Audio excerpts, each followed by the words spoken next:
Now we are discussing about myocardial infarction. Myocardial infarction.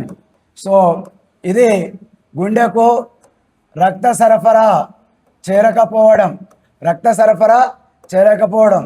So it is known as lack of blood supply, lack of blood supply, blood supply to the heart, to the heart, known as, yes, myocardial infarction.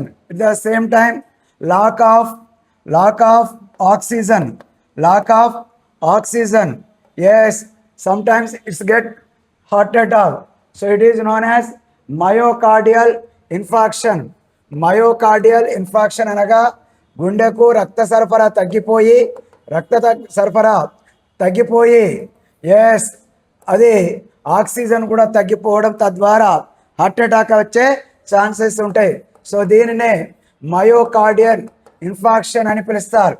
Myocardial infarction అని పిలుస్తారు. Lack of blood supply to the heart. So at the same time oxygen deficit is known as myocardial infarction. Especially coronary arteries, blocks in coronary arteries.